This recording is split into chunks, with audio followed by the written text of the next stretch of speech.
ഇന്ന് എളുപ്പത്തിലൊരു പൊറോട്ട ഉണ്ടാക്കാം. അതും ബാക്കി വന്ന ചോറ് വെച്ചിട്ട് മിക്സി ജാറിലേക്ക് 1 കപ്പ് ചോറ്, 1/2 കപ്പ് വെള്ളം, ആവശ്യത്തിന് ഉപ്പ് ചേർത്തിട്ട് നന്നായിട്ട് അരച്ചെടുത്തൊരു ബൗളിലേക്ക് ഒഴിച്ചു കൊടുക്കാം. ഇതിലേക്ക് 2 കപ്പ് മൈദ ചേർത്തിട്ട് നന്നായിട്ട് കുഴച്ചെടുത്തതിന് ശേഷം 1 ടേബിൾ സ്പൂൺ ഓയിൽ കൂടി ചേർത്തിട്ട് ഒന്നുകൂടി ഒന്ന് കുഴച്ചെടുത്തിട്ട് അരമണിക്കൂർ റെസ്റ്റ് ചെയ്യാൻ വേണ്ടി വെക്കണം. അരമണിക്കൂറിന് ശേഷം ചെറിയ ബോൾസ് ആക്കി എടുക്കുക. ചപ്പാത്തിയേക്കാൾ കുറച്ചുകൂടി വലുപ്പത്തിൽ പരത്തിയെടുക്കാം.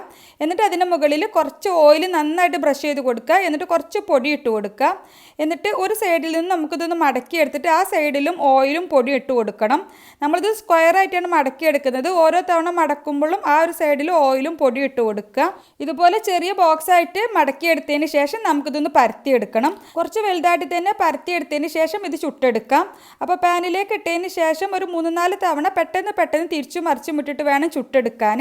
നന്നായിട്ടത് മൊരിഞ്ഞ് വരുന്ന സമയത്ത് 2 സൈഡിലും നെയ്യ് പുരട്ടി കൊടുത്തതിന് ശേഷം നമുക്കിത് പാനിൽ നിന്ന് മാറ്റാം. നല്ല സോഫ്റ്റാണ്, അടിപൊളിയാണ്, ട്രൈ ചെയ്യണേ.